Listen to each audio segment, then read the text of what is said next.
Já sentiu como se estivesse andando por um vale seco, onde cada passo é pesado e a sede parece nunca passar? Você olha ao redor, mas não vê uma sombra, nenhuma gota d'água. Parece que o mundo segue em frente, mas você está parado, exausto, no meio do nada. É uma sensação de isolamento profundo, como se a sua dor fosse invisível para os outros e talvez até para Deus. Essa secura pode vir de diversas formas.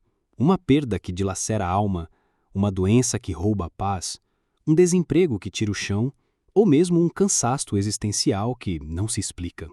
Você ora, clama, busca respostas, mas tudo o que encontra é o silêncio. Nessas horas, a fé é testada de um jeito que nunca imaginamos. Perguntas surgem: onde está Deus nisso tudo? Será que ele me esqueceu? Será que sou o único a passar por isso? A exaustão não é só física, é da alma, do espírito.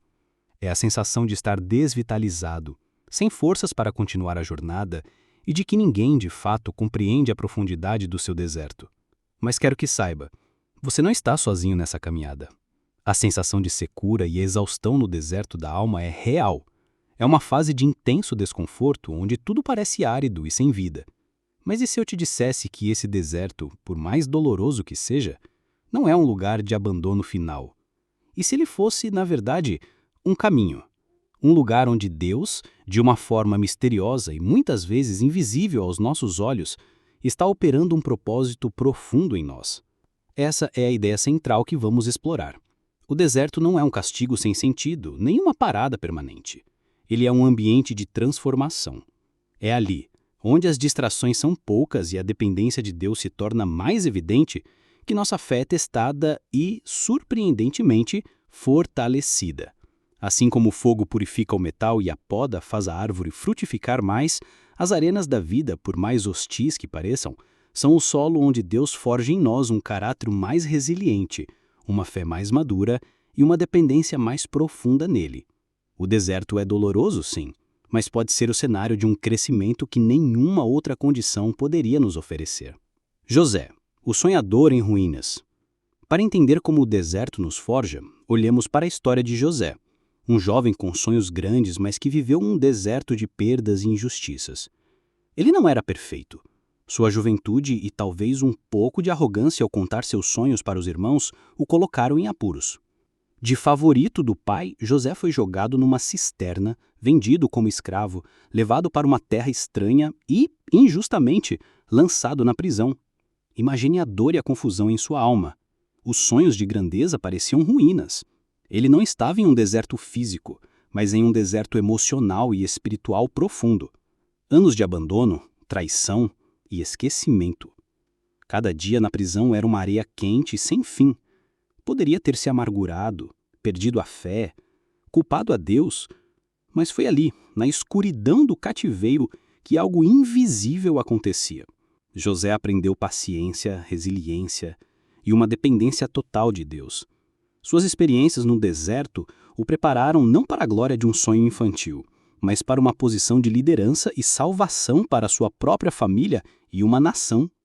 A vida real de José nos mostra que o deserto não anula o propósito de Deus, mas paradoxalmente o lapida, quando o ouro se refina na fornalha. A história de José e tantas outras na Bíblia nos leva a uma profunda revelação. Deus tem um propósito, mesmo na dor. Assim como o ouro precisa passar pelo fogo para que as suas impurezas sejam removidas e seu valor se revele, nós também somos refinados nas fornalhas da vida. Não é que Deus deseja o nosso sofrimento, ele não se deleita em ver nossa dor, mas em sua infinita sabedoria, ele permite certas provações para operar algo em nós que a bonança jamais conseguiria. Essa fornalha não é misticismo, é um processo real de amadurecimento. É ali onde nossa fé, que antes podia ser teórica, se torna prática e inabalável. Aprendemos a depender dele de um modo que nunca imaginaríamos. A paciência é forjada. O orgulho é quebrado e a nossa visão se alinha mais com a dele. A dor se torna uma ferramenta nas mãos do grande oleiro, que pacientemente nos molda. Não para nos destruir, mas para nos transformar em vasos mais fortes, mais belos e mais úteis para o seu reino. O deserto é doloroso, sim, mas pode ser o cenário de um crescimento que nenhuma outra condição poderia nos oferecer. Estar no deserto da alma é uma realidade que muitos enfrentam. Mas como lidar com essa dor hoje, neste exato momento? O primeiro passo firme é reconhecer que não precisamos entender tudo para confiar em Deus. A Bíblia nos ensina a lançar sobre Ele toda a nossa ansiedade, porque Ele cuida de nós. Isso não é uma frase vazia, é uma ordem acompanhada de uma promessa.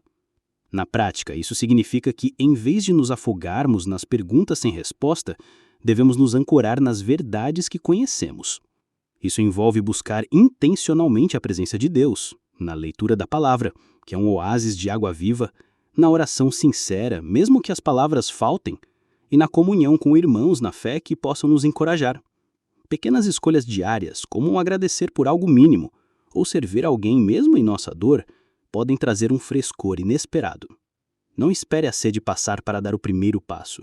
Escolha crer que Deus está com você no meio da areia e que cada passo de fé, por menor que seja, te aproxima da terra prometida. É assim que forjamos a fé, passo a passo na terra árida. No meio do deserto, é fácil sentir-se diminuído, esquecido ou até mesmo indigno. A areia nos olhos pode embaçar nossa visão sobre quem realmente somos. Mas é fundamental nesses momentos nos vermos com os olhos de Deus, não com os olhos do cansaço ou da circunstância. Sua condição atual no deserto não define sua identidade. Você não é a sua dor, nem a sua aprovação. Você é, e sempre será, um filho amado, um herdeiro das promessas, separado e valorizado por Ele. Mesmo quando a fraqueza grita e a queda parece inevitável, a identidade que Deus te deu permanece inalterada. Lembre-se que personagens como Moisés e Elias, homens de fé, também viveram seus desertos e experimentaram profunda exaustão. Ainda assim, Deus os encontrou, os alimentou e os fortaleceu para continuar. Sua luta atual não é um sinal de que você falhou, mas de que está em um processo de refinamento. Permita que essa verdade bíblica te encoraje. Sua essência é divina. Seu valor é incalculável. E o Deus que te chamou no vale também te sustentará até o oásis. Você está sendo preparado para algo maior. Você percorreu o deserto, sentiu a secura e talvez ainda esteja em meio às dunas. Mas a boa notícia é que o deserto não é seu destino final. Ele é uma passagem. E em toda a passagem, há um oásis à vista. A paisagem pode parecer árida agora, mas a fé nos garante que há um propósito, um aprendizado e uma vitória esperando do outro lado.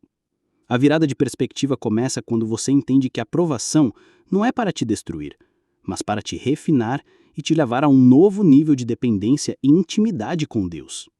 Uma estrada à frente talvez não seja fácil, mas você não está mais sozinho nela. O caminho para fora do deserto começa com uma decisão. A decisão de continuar lutando mesmo que as forças pareçam poucas. A decisão de confiar que a mão de Deus está te guiando.